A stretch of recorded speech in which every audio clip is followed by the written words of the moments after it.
दोस्तों, आज के इस वीडियो में हम पढ़ेंगे chain lengthening of saccharide.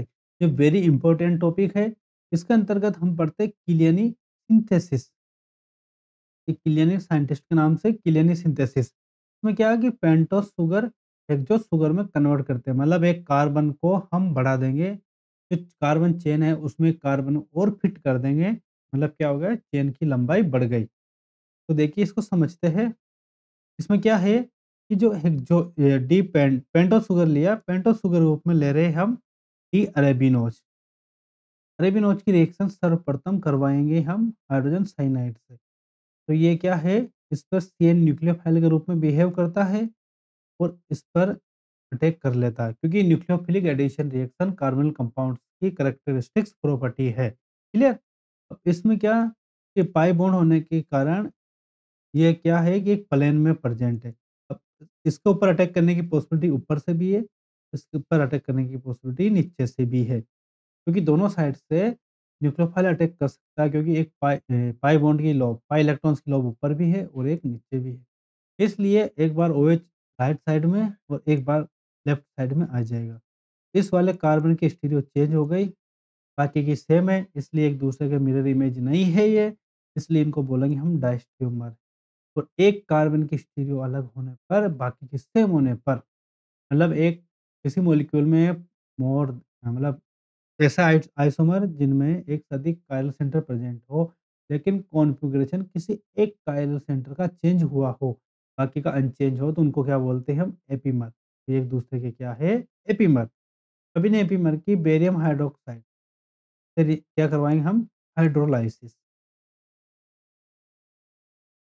Hydrolysis करवाएंगे। हाइड्रोलाइसिस कारण क्या है, सी सी डबल ओ एच में कन्वर्ट हो जाता है। हाइड्रोलाइसिस के लिए सी ट्रिपल बॉन्ड एन है। आपको एक चीज़ याद रखनी है, वो वेरी इंपॉर्टेंट है कि वाटर में क्या होता है, एच ओ एच। इसकी इलेक्ट्रोनेगेटिविटी कम है एच की, ओ एच की ज़्यादा है।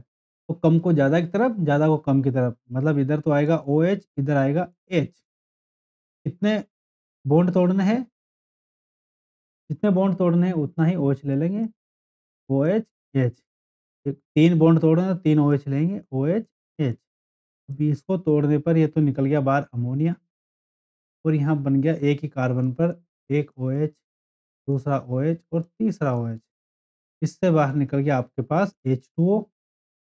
H2O बनने के बाद बचा आपके पास C double bond O OH, acidic समूह बचा। क्लियर। तो जब भी आप हाइड्रोलाइसिस करो, तो आपको हाइड्रोलाइसिस के लिए कंसेप्ट लगाना है कि जिसकी इलेक्ट्रोनेगेटिविटी ज़्यादा, उसकी तरफ कम इलेक्ट्रोनेगेटिविटी वाला रखना है, और जिसकी इलेक्ट्रोनेगेटिविटी कम उसकी तरफ ज़्यादा इलेक्ट्रोनेगेटिव रखना।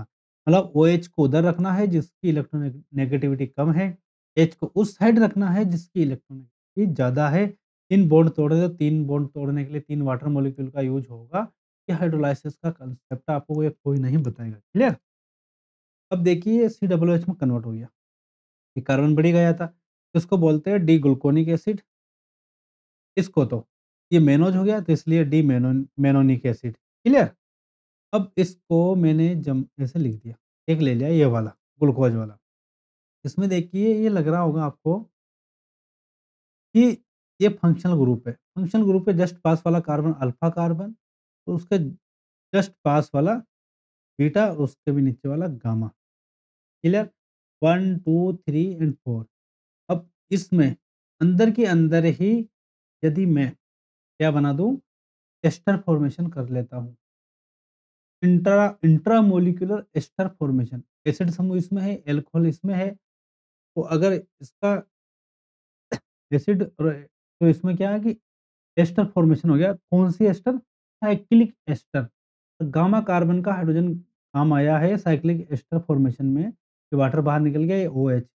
जब भी आप एस्टर फॉर्मेशन करते हो, कि double OH plus alcohol use करते हो, तो आप एल्कोहल का तो H बाहर निकालते हो और एसिड का OH बाहर निकलता है। ये प्रूव हो चुका है, रिएक्शन मैकेनिज़्म देखना आप।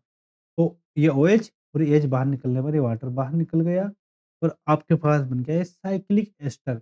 इस साइक्लिक एस्टर को हम बोलते हैं गामा लैक्टोन। क्या बोलते हैं? गामा कार्बन गामा तक का बना हुआ है, इसलिए गामा लैक्टोन।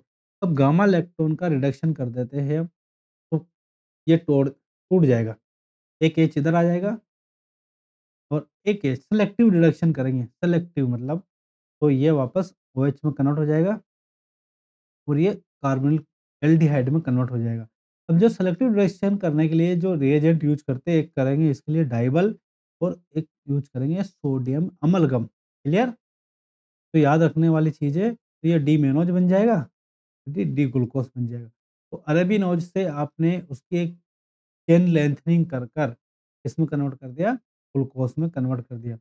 देखिए कीलेनी सिंथेसिस इसलिए इम्पोर्टेंट है कि इसमें आपके कभी भी क्वेश्चन आ सकता है। तो आपको इसमें क्या याद करनी है, इसमें सीक्वेंस याद करनी है। सीक्वेंस मतलब रिएजेंट का सीक्वेंस चेन लेंथनिंग के लिए। तो पहले तो आपने यूज़ किया HCN, फिर आपने यूज़ किया हमारे पास बेरियम हाइड्रोक्साइड, किसके लिए? हाइड्रोलाइसिस के लिए। फिर आपने यूज़ किया मतलब क्या फ़ॉर्मेशन किया? Gamma lactone.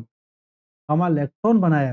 गामा लैक्टोन बनने के बाद फिर आपने क्या किया? आपने रिडक्शन किया। ये 4 प्रोसीजर है इसके।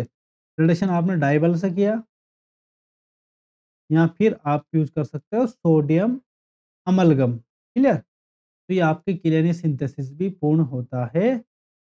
इसी के साथ धन्यवाद।